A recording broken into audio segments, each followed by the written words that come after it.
Hello everyone, आप सभी का हमारे CUET एकेडमी पे स्वागत है। और आप सभी लोगों का अब इंतज़ार खत्म होने वाला है, क्योंकि CUET 2025 का रिज़ल्ट बहुत ही जल्द आने वाला है। और आप सभी को पता है कि 3 दिन पहले हमारा जो है कल जो हमारा आंसर की आ चुका है, NTA के द्वारा रिलीज कर दिया गया है CUET 2025 का आंसर की। और आप सभी लोगों ने अपना आंसर मिला लिया होगा, जो कि पता लग रहा है कि कई बच्चों से पता लग रहा है कि उसमें कई सारे ग्लिच आ रहे हैं, कोई सारे प्रॉब्लम आ रहे हैं, 3-3 घंटे में खुल रहे थे वो चीज़, और उसमें कई सारे दिक्कतें भी आपको देखने को मिल रहा है। चलिए हम इस टॉपिक पे आगे बढ़ते हैं और आपको सारा कुछ उस पर अपडेट देते हैं।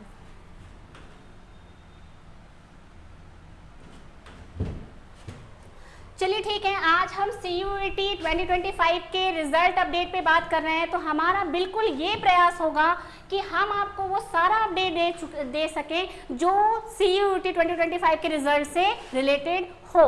तो सबसे पहले ये है कि कल हमारा क्या आया है, आंसर की आया है। और आंसर की आने का सबसे अच्छा चीज़ ये होता है कि हम ये जान सकते हैं कि हम कहाँ स्टैंड करते हैं। और आप सबको अब तक पता चल गया होगा कि आप कहाँ पे हैं और कितने मार्क्स आपके आ रहे हैं। और आपको पिछले सालों का रिजल्ट देख के भी ये भी पता चल गया होगा कि आपको कौन सी यूनिवर्सिटी में आपका एडमिशन हो सकता है, या आपके मनचाहे में हो सकता है, या किसी अदर सेंट्रल यूनिवर्सिटी में आपका एडमिशन हो सकता है।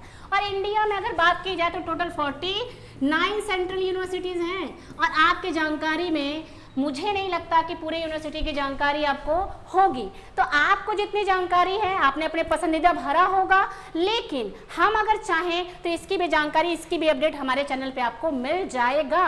तो आप देखिए, चलिए इसके बारे में बाद में बात करेंगे। फिलहाल हम जो बात करने वाले हैं वो हमारे रिजल्ट से अपडेटेड है। लास्ट तक बने रहिएगा, क्योंकि यहाँ पे आपको हर एक सिंगल अपडेट मिलेगा।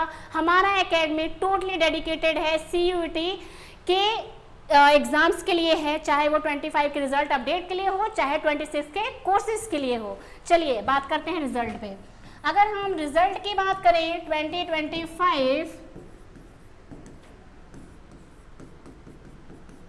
तो आपके आंसर के लिए आपको क्या दिया गया है कि आप उसको चैलेंज कर सकते हैं फॉर 3 डेज। आपको 3 दिन का समय दिया गया है। तो जिसको भी लगता है कि उसके आंसर उसके अनएक्सपेक्टेड हैं और एक्सपेक्टेड नहीं है जितना वो एक्सपेक्ट कर रहा था, या कोई मिस्टेक है और या कोई भी चीज़ें हैं, तो आपको कंप्लेन करने के लिए 3 डेज दिया गया है। और आप इसको थोड़ा सीरियस लीजिए अगर आपको ऐसा कोई दिक्कत है तो, और आप इसको अच्छे से वहाँ पे जाके उनके पोर्टल पे जाके कंप्लेन डालिए। तो आपको जो 3 डेज दिया गया है ये आपको कंप्लेन के लिए दिया गया है। दैट मीन्स इसके 3 दिन बाद आपको और समय दिया जाएगा, क्योंकि वो आप अपना एक फाइनल आंसर की भी तो रेडी करेंगे। ऐसा तो नहीं है कि वो आपको उसी आंसर की के साथ रिजल्ट दे देंगे, वो पॉसिबिलिटी नहीं होती है। तो अब ये 3 डेज तो ये लगने वाला है, इसका मतलब विद इन 3 डेज आपका कोई रिजल्ट नहीं आने वाला है। नेक्स्ट, अगर 3 डेज के बाद अगर वो 2 डेज लेंगे नए रिजल्ट को अपडेट करने के लिए, 2 डेज तो मिनिमम लेंगे वो क्या करने के लिए कि अपना एक नया रिजल्ट तैयार करने के लिए या नया आंसर की रेडी करने के लिए। तो जब नया आंसर की रेडी होगा तो फर्स्ट आंसर की रिलीज होगा, चाहे वो 2 डेज आफ्टर हो। चैलेंज के बाद, जब चैलेंज का डेट खत्म हो जाएगा, उसके बाद की बात हो रही है ये। तो जब चैलेंज का डेट खत्म हो जाएगा, मतलब आफ्टर 3 डेज, तो 3 डेज के बाद 2 से 3 डेज लगेंगे आपको किस चीज़ के लिए, फाइनल आंसर की के लिए। ये फाइनल आंसर की आएगा। फाइनल आंसर की कभी भी आपका स्कोर कार्ड नहीं होता, क्योंकि आप किसी और का मार्क्स नहीं जानते। तो जब आप किसी और का मार्क्स नहीं जानते तो आप कैसे बता सकते हैं कि आप नीचे हैं कि ऊपर हैं। लेकिन हाँ, आप एक आइडिया लगा सकते हैं एक जनरल मार्किंग से कि आपका इतना है तो आपको कौन सा एकेडमी या कौन सी यूनिवर्सिटी मिल सकती है। तो सिंपली अगर हम बात करें तो जो मतलब इन 3 डेज को ले लीजिए और ये 3 डेज ले लीजिए, मतलब 1 वीक आपका कोई रिजल्ट नहीं आने वाला है, जस्ट फाइनल आंसर की आ सकता है।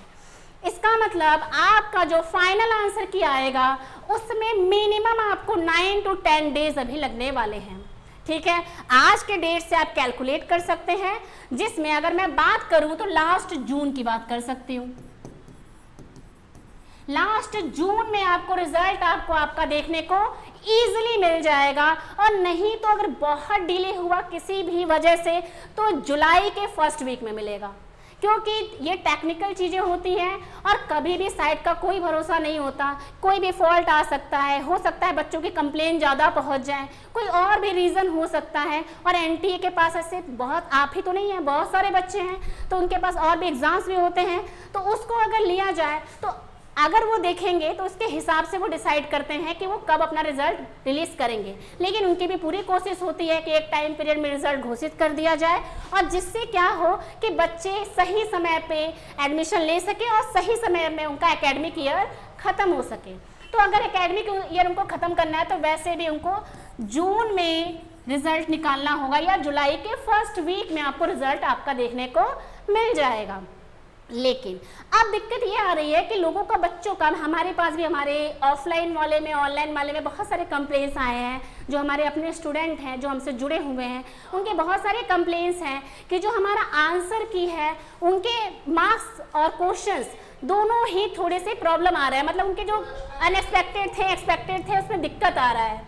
अगर ये सारी चीज़ें हैं, दिक्कत आ रही हैं, तो आप जल्द से जल्द, आपके पास टाइम बहुत कम है, 3 डेज में आपको कंप्लेन करने का मौका दिया गया, उनकी साइट चल रही है स्लो, तो आपको ये मौका बहुत कम टाइम पीरियड के लिए दिया गया है, ओनली 2 और 3 डेज, और आपका एक दिन निकल चुका है, बचा है 2 डेज।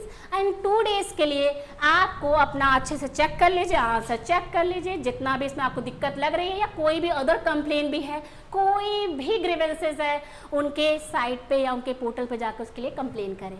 नेक्स्ट अगर मैं बात करूं तो आप ये मत सोचिएगा कि आपका सिर्फ DU, JNU, AMU यहीं तक लिमिटेड रहने की ज़रूरत नहीं है। इंडिया में बहुत सारे सेंट्रल यूनिवर्सिटीज़ हैं, इंडिया एक यूनिवर्सिटी का पूरा हब है। अगर बात की जाए तो, अगर सेंट्रल यूनिवर्सिटी की बात की जाए तो 49, लगभग 49 सेंट्रल यूनिवर्सिटीज़ हैं, और कई सारे सेंट्रल यूनिवर्सिटीज़ हैं जो अभी भी बनने वाले में हैं, और सारे के सारे यूनिवर्सिटी जो आप जानते हैं, जैसे आप BHU जानते हैं तो आपको लगता होगा कि नहीं बेस्ट है, ऐसे बहुत सारी यूनिवर्सिटीज़ हैं जिनके बारे में आपको नॉलेज बिल्कुल नहीं है, यहाँ आपके लिए अननोन है, लेकिन वो काफ़ी अच्छे हैं, दूर हो सकते हैं, लेकिन आप हमेशा ये प्रयास करिए कि आपका किसी भी एक अच्छे यूनिवर्सिटी में एडमिशन हो जाए और आप वहाँ पे जाके अपने एजुकेशन के लिए और अपने आगे के एजुकेशन के लिए उसमें अपना दे सके। और क्योंकि सेंट्रल यूनिवर्सिटी में पढ़ने का महत्व आप भी जानते हैं कि कितना ज़्यादा इम्पोर्टेंट हो चुका है आज के लिए, क्योंकि स्टेट यूनिवर्सिटीज़ में एडमिशन लेना और वहाँ पढ़ना उतना ज़्यादा मतलब अच्छा नहीं माना गया है। तो आपका कोशिश ये होना चाहिए कि आप CUET, अगर इस साल भी सेंट्रल यूनिवर्सिटी में एडमिशन नहीं होता तो भी आपका ये प्रयास होना चाहिए, निराश बिल्कुल नहीं होना है कि 2025 में मेरा एडमिशन नहीं हो पाया सेंट्रल यूनिवर्सिटी में, क्योंकि बच्चे बहुत ज़्यादा हैं और सारे के सारे लोग इस सारे सेंट्रल यूनिवर्सिटी में एडमिशन नहीं ले सकते जितने लोगों ने एग्ज़ाम दिया। तो आपको निराश होने की ज़रूरत नहीं है, आप कहीं पे भी एडमिशन लें, आगे के लिए तैयारी करते रहें और हमारे चैनल से बने रहिए। और हमारा प्रयास है कि हम आपको 2026 में पूरा का पूरा आपको तैयारी करवा सके और आपका सेंट्रल यूनिवर्सिटी एक सुनिश्चित कर सके। आप हमसे जुड़ सकते हैं और अच्छे तरीके से आप अपने तैयारी को कर सकते हैं और अपने सक्सेस को सुनिश्चित कर सकते हैं। और हमारा यही प्रयास होगा कि हम आपको एक अच्छी यूनिवर्सिटी में पहुंचा सके। और हमेशा आपका भी यही प्रयास होना चाहिए कि आप अपने माँ बाप का नाम रोशन करें। और क्योंकि कोई भी सगा नहीं होता माँ बाप के सिवाय, अपने पढ़ाई पे फोकस करें, फालतू कामों पे ध्यान ना दें। और अगर नहीं भी हुआ तो ऐसे बहुत सारे रीज़न होते हैं रिजल्ट में ना आने का, सिर्फ आपकी पढ़ाई ही सिंगल रीज़न नहीं हो सकता, बहुत सारे रीजंस होते हैं।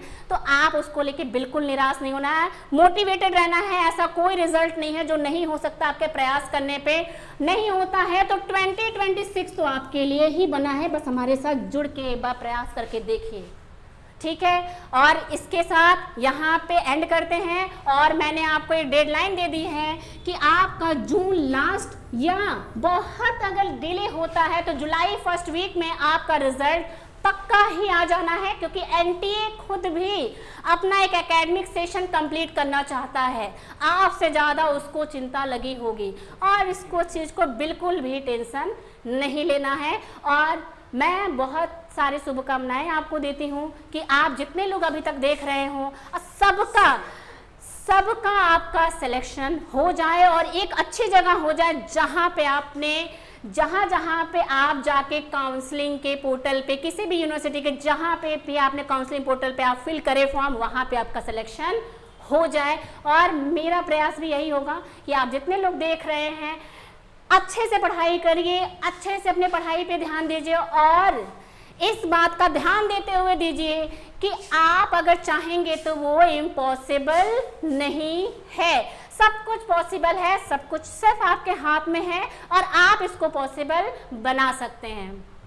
शुक्रिया। और मेरी तरफ से आप सभी को शुभकामनाएं आपके रिजल्ट के लिए। आगे भी मैं आपको मिलती रहूंगी और हमेशा आपको मैं दिखती रहूंगी अलग अलग कोर्सेज के साथ।